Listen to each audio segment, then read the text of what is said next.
Hey y'all, welcome back to another edition of State of the Braves. I'm your host, George McNair. Great to be back with you guys.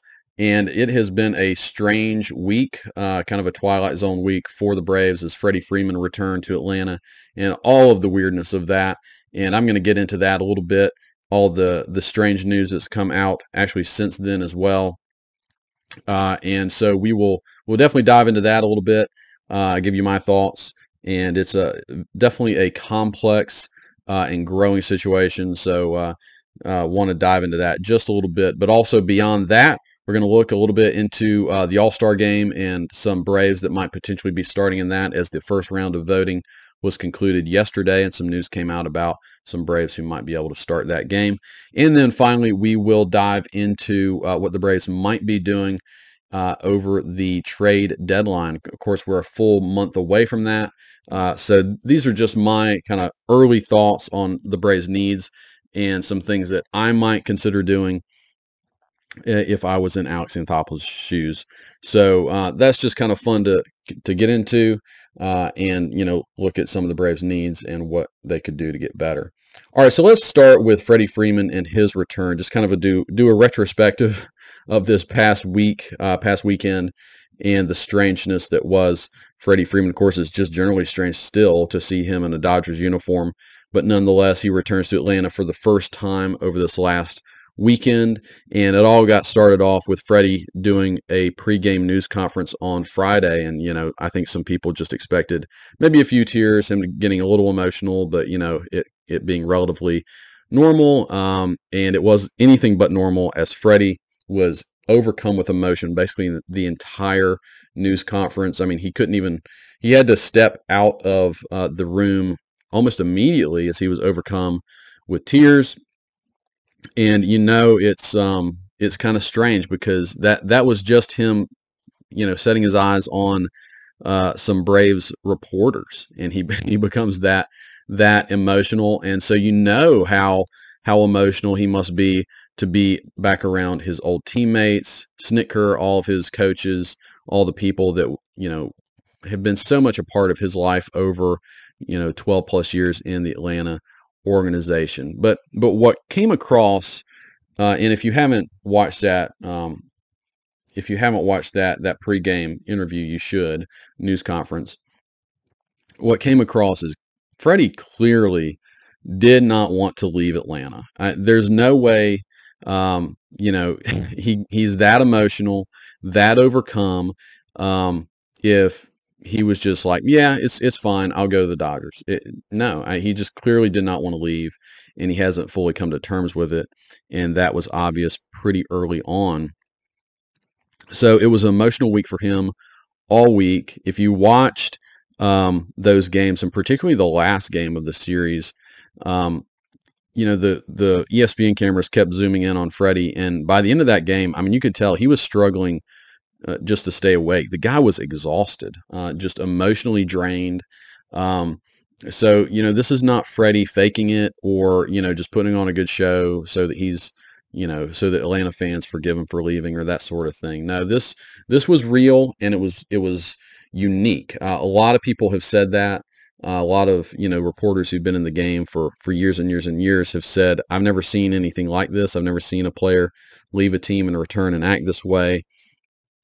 And so it just, even when it first happened, right, it left me scratching my head as to the whole strangeness of Freddie leaving, the Braves not bringing him back, that sort of thing. So this just kind of added to that, and leaves you in the moment asking, well, why did he leave? I mean, clearly he wanted to stay, and you certainly would think the Braves would want him to stay.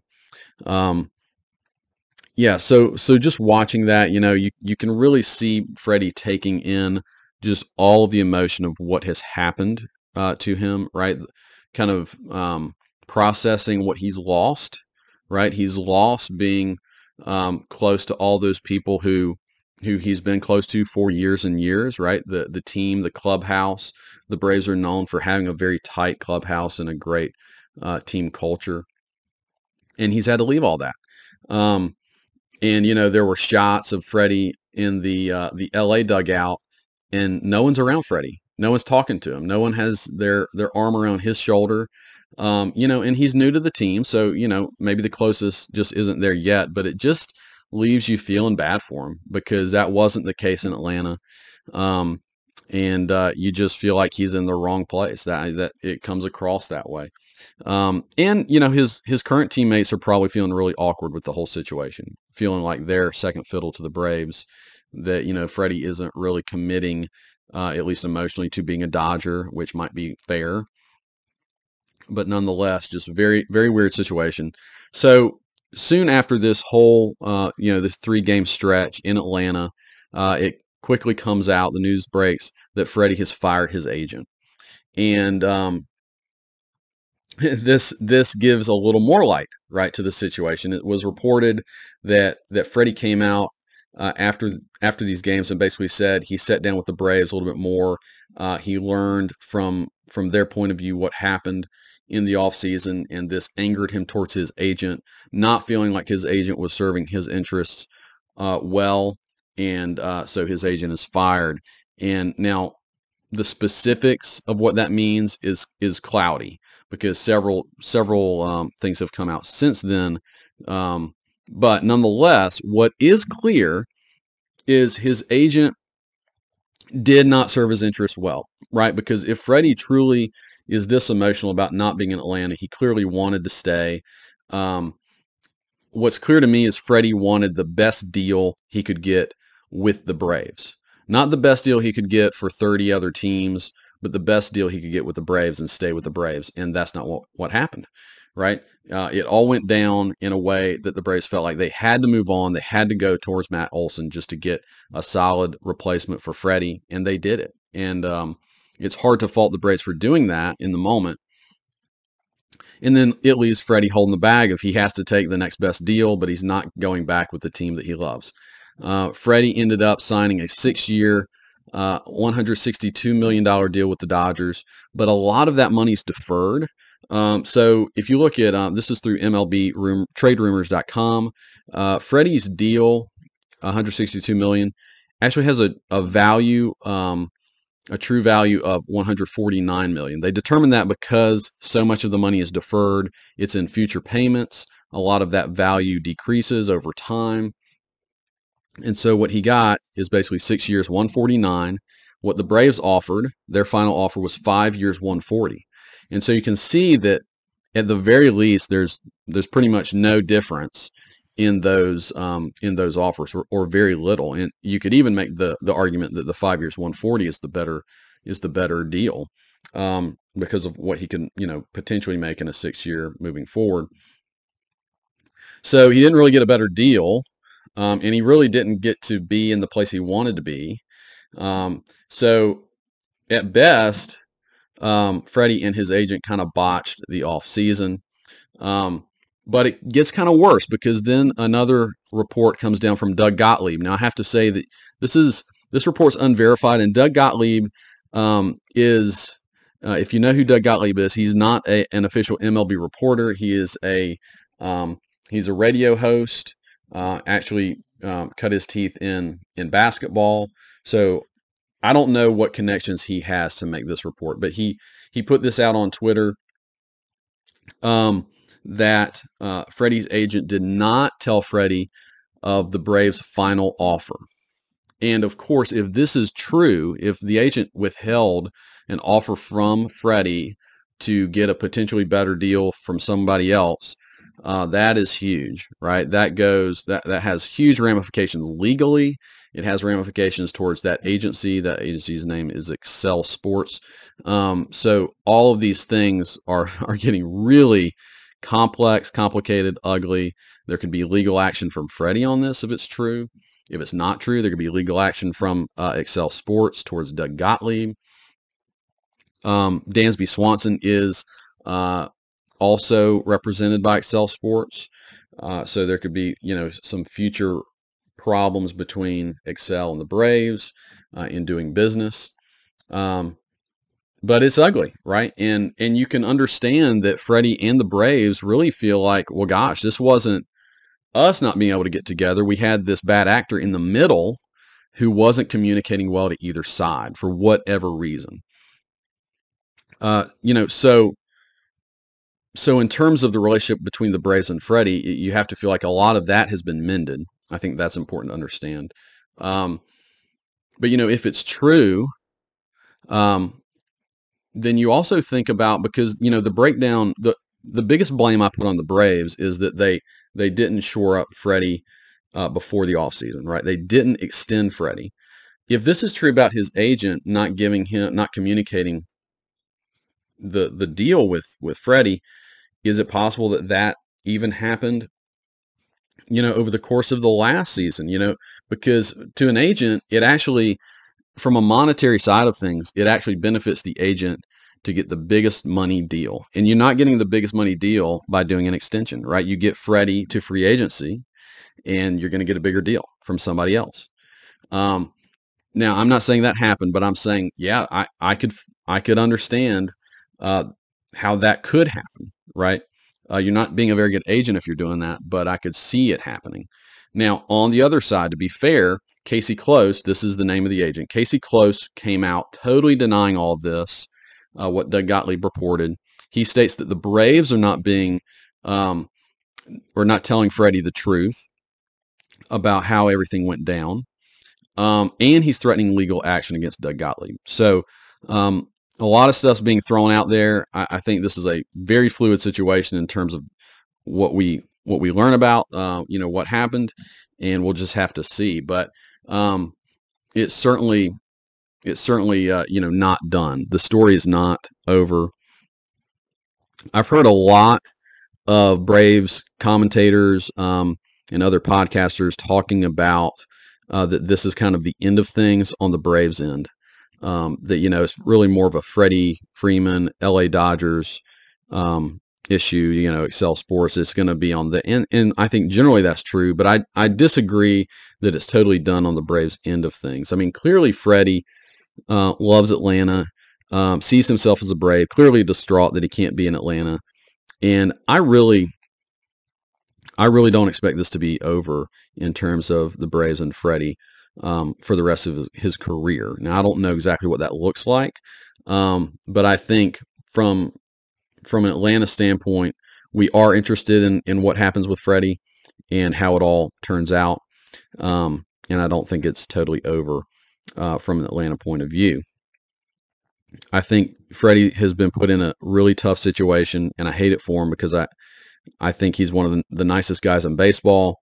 I do expect him to totally give his all as a Dodger. Knowing Freddie Freeman as we do from a fan's point of view, that's who he is, and and you don't see it affecting his play. He's having a great season. But anyways, I think his heart is still with the Braves. I think that's very obvious, and I don't think it's going to go away. Now, I'm going to give you kind of a bold prediction here, and admittedly, part of this is where my heart's at, but I'm trying to read the tea leaves of what's going on. This is a very strange situation, and of course, like I said, news could come out and totally change our perspective on what the truth is with this situation. But I don't think Freddie is ever going to feel a lot of peace and comfort in LA. So, number one, I don't foresee Freddie playing out his whole 6 years in LA. So then the question is, well, where's he going to go? Do I see some, possibility out there that Freddie could return to Atlanta at some point? I do. Do I think it's going to be this year or next? Probably not. Okay. I'm not saying it's going to happen easily or it's going to happen quickly. Nor do I even think that Atlanta is going to actively pursue that. But I think Freddie certainly has to have it in the back of his head of like, if an opportunity ever does arise for me to go back, I'm going to go back. I really do think that's true. What I know about Alex Anthopoulos is he's all about value. And if there ever comes a time where he could reacquire Freddie Freeman for good value, I think he'll do it, because he's a guy that when he knows a player and the kind of player and leader he is, he will go and target that guy again. And so I absolutely think that's possible. I also think because the DH is a thing in the National League now, it makes it far more likely that the Braves don't have to, go against Matt Olson, disrespect Matt Olson or trade Matt Olson to go get Freddie Freeman again one day. So, of course, all of this is Freddie still a good player in 2 or 3 years, or, whenever it would be, all of that. But I just foresee, I think how it went down is there's no bad feelings between the Braves and Freddie. I don't think that exists. The Braves know that Freddie is always going to be a Brave at heart. And I just see if the opportunity presents itself, I think one day Freddie will be back as a Brave. Maybe it will require him playing out those 6 years, being close to retirement, and then just ending his career with the Braves. But I think it's going to happen. That's my prediction. And in the meantime, I'll continue to root for him personally and root against the Dodgers. All right, well, let's move on to the Braves and their season and some of the current players that have really performed well this year. So this is our All-Star update. The first round of voting is done for the All-Star game. Basically what that means is you have a few finalists, 2 finalists for each position, and the fan vote will occur to determine which of those players will be starters for the All-Star team. But on top of that, with this first round of voting done, the top vote getters in each league have an automatic bid to be All-Star starters. So those 2 individuals are Aaron Judge for the American League. He's very deserving. He's having a crazy year over there for the Yankees. And our Ronald Acuna Jr. So Ronald will be starting the All-Star game in the outfield. It's pretty awesome considering he's really only been able to play about half of the season thus far. Clearly, Ronald is a very popular player. I think you're also seeing, beyond his general popularity in the game, Braves fans show up and vote for the All-Star game, particularly coming off a World Series. So that's really cool to see, and we'll certainly look forward as well. And I'm just hoping that Ronald can be healthy and, have a good time at the All-Star game in LA. The other guy that's basically a lock to participate in the All-Star game, and this one is really cool, is William Contreras. So he and Bryce Harper were the 2 finalists for the DH position. Harper, of course, is injured with a broken thumb now, so it looks like Contreras is going to have that spot. So really cool for him, and very likely he's going to be able to play alongside his brother, who, Wilson Contreras for the Cubs is having an insane year. So Wilson Contreras and Travis d'Arnaud are finalists for the catcher's position. As good of a season as d'Arnaud is having, I kind of doubt that he's going to be able to beat out Wilson Contreras for that spot, but I would think that d'Arnaud would make the All-Star team as an alternate, as a reserve. Dansby Swanson is also a finalist along with Trey Turner at the shortstop position. Their numbers are, I think, very close together. I think Swanson, if Braves fans really show up and vote for him, could make it as a starter. And again, I would expect that he would make it regardless, even if he makes it as a reserve. The surprise finalist for the Braves, well, and I still don't know how this happened, is Adam Duvall. Adam Duvall, for all of his struggles this year, somehow made it. Maybe some of it's name recognition. Maybe it's just the Braves fans showing up and loving Duvall and voting for him. I don't expect him to make the All-Star team, but he is a finalist. So, cool for him. The other guy who I think has a shot to make the team as a reserve, who didn't make it as a finalist, is Austin Riley. He had a good game last night with 3 hits, despite the Braves struggling. I haven't mentioned that yet. The Braves just lost 14-4 to the Phillies last night. Ian Anderson struggling mightily. I'm going to talk about Ian in just a minute. But Riley had a good game after, he's had he hadn't hit a home run in a while. Just kind of a ho-hum couple of weeks. But, again, I think if Riley pops some home runs and has a good stretch here right before the All-Star break, I do still think he can make it as an alternate. He has good power numbers overall. So we'll have to see, but I'm certainly hoping for him that happens. And then, of course, a couple pitchers. Max Fried, I think, is almost a lock. And Kyle Wright, I think, is very likely to make it as well. All right, well, let's dive now into what I think the Braves could potentially do at the trade deadline. And of course, this is a preview, and maybe it's a too early preview, but as we are just about a month away from the trade deadline, I think it's helpful to at least consider the Braves' needs and what they maybe could do to make the team better. I've heard a couple commentators say that the Braves are going to have a hard time making any major moves, maybe a little tweak here, tweak there at the bench or the bullpen. And I don't totally disagree with that take, but I do think that it's a little too inside the box. I mean, is Alex Anthopoulos at least considering some big moves that could happen? Yeah, I mean, I think as a GM, you're not doing your job unless you're trying to think outside the box a little bit about some bigger splashes in some ways that you can improve your team, not only this year, but long-term as well. And I know Anthopoulos is always about value, but he's also about this year and beyond. So I want to try to do that. And so the needs that I see the Braves, needing to address, is number one. I think, especially seeing Ian Anderson really struggle lately, I think they do need another starting pitcher. I think it is time to be a little concerned about Ian Anderson. Not concerned in terms of his long-term status. I think Anderson is still going to be a solid pitcher, but in terms of what he's doing this year and what he's going to do this year, I'm not sure he can be relied upon. Now, that being said, I mean, I'm not ignoring the fact that Anderson has been a tremendous postseason pitcher. He's been a huge contributor generally to the Braves. And maybe he goes out there and his next 3 starts are spotless and we just don't even have to worry about it. But I think if he continues to struggle up to the All-Star break, I think you're going to see something be done. Now, what that something is, it might not be a trade. Kyle Muller is having a great season in AAA. He might be called upon. He has a 2.96 ERA right now, 1.08 WHIP in 76 innings. So maybe it's as simple as bringing up Kyle Muller and giving Ian Anderson a rest or something like that. But I do want to look at some outside options as well. Now, there's 3 names that I'm going to mention that I'm going to hold off on telling you what I would do yet, because I'm going to address that here in a minute. You'll see what I mean by that. But those 3 pitchers are Kyle Wood, Kyle Hendrick, and Madison Bumgarner.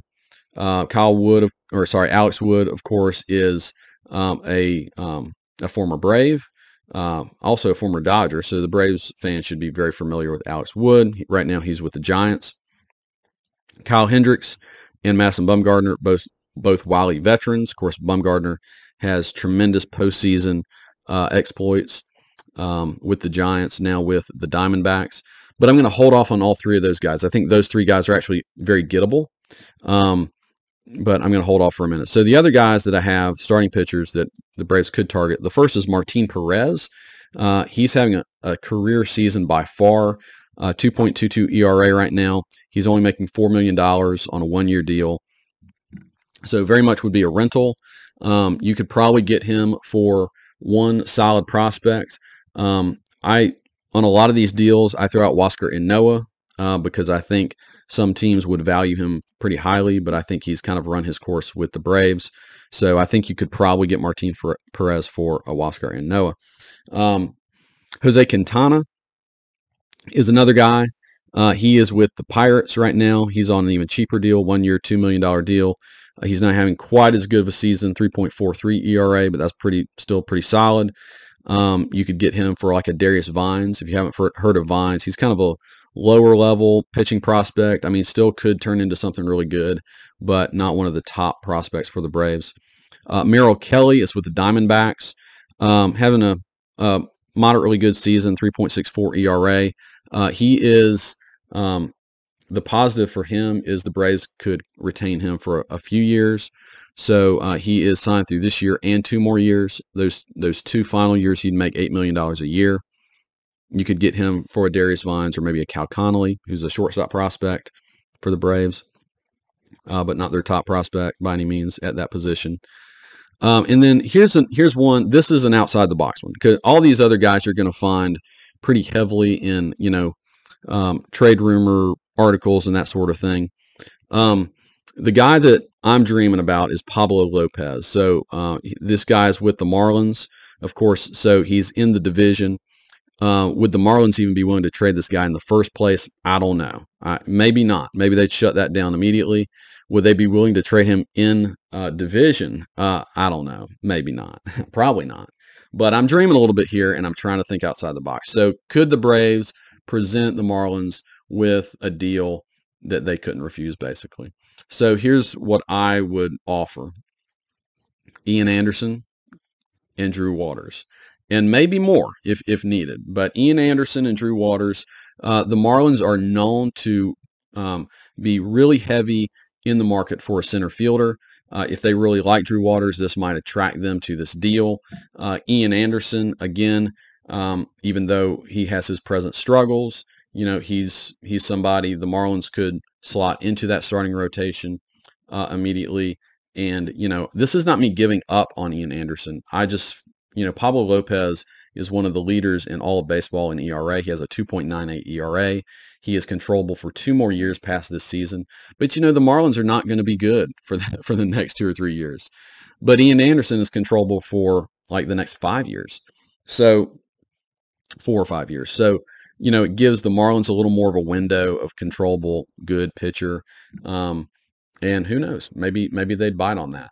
I'm not saying that's likely, but man, something like that would be a game changer for the Braves, and I think would make them even more so a playoff team in at least, get them over the hump, kind of move, maybe even get them over the hump into repeating for the World Series.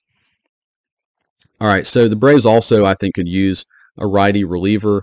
A couple of injuries and things that have happened with the relief corps have left them a little thin. Unfortunately, Kenley Jansen is struggling with his irregular heartbeat issue again. That's obviously serious, and hopefully he can get on top of that, and the Braves can get him back quickly. Tyler Matzik has started his rehab assignment, so hopefully he'll be back soon. And so those two guys coming back help. Very obviously, that helps. But I still think having one more really good go-to righty reliever would lock down the bullpen for the Braves. So there's a ton of relievers out there, but these are 3 of the better right-handers that I'll just mention. Anthony Bass, again, he also is with the Marlins. Scott Barlow is with the Royals. David Bednar is with the Pirates. Any of these 3 guys, they would, because they're kind of next-level relievers, they would be a little more expensive than just your middle-of-the-road relief guy. But I think this could bring a lot of value for the Braves. Now, second base. Second base, I think, is also a need. But this one, has an asterisk by it, because if the Braves are really confident that Ozzie is going to come back within that 60-day window, he'll be back basically August, September, and through the playoffs, then I don't think you really need to go out and get a second baseman. Arcia is doing fine. His bat has cooled off a lot, but he's filling in fine. So that's why I think, if Ozzie's out for the year, if suddenly you find that out, then I think you need an upgrade. If he's not, if he's coming back eventually, then no. I mean, why touch that? So I'm thinking if Ozzie ends up being out for the year, these are 2 guys I think you could target. One is Kevin Biggio. He is with Toronto Blue Jays. He is, if you know that last name, he is Craig Biggio's son, lefty at bat, second baseman by trade. He is arbitration eligible through 2025, so you'd have him for a long time. He's just having a down year. He's always been considered a pretty good prospect with some pop, but he's not getting everyday playing time. I think he's probably frustrated where he is in Toronto. Maybe change of scenery could be something, and maybe Toronto would be ready to make a move there and get a couple prospects for him. So he's someone I think the Braves could look at. The only thing with Biggio is, okay, you're going to have him long term, but Ozzie's coming back. So what do you do with him after this year? I mean, maybe you convert him to an outfielder or something else, but that's might be a good problem to have. The other guy is Brandon Drury. This is a guy who actually came up with the Braves a long time ago. He's a veteran now, been in the been in the league a long time, basically as a journeyman, kind of utility, kind of fill-in infielder. But he's gotten a chance to play every day with the Reds and has had a career year. And he's really cheap, 1-year deal, $900,000. You probably wouldn't have to give up a ton to get him. He could fill in at second if Ozzie did come back. This is a move I think you can make even if Ozzie comes back, because I just don't think it's going to be very expensive. It gives you another bat off the bench potentially. So I do like the Brandon Drury idea. All right, so the last move that I would make outside of starting pitcher would be number one thing I would do. Reliever, maybe second baseman. Yeah, these are going to shore up your roster overall. But the other thing I'm going to do, and I'm going to sound like a broken record because I've mentioned this over and over again, is I would trade Marcell Ozuna. And I was all about this in the off season. I thought it should have happened.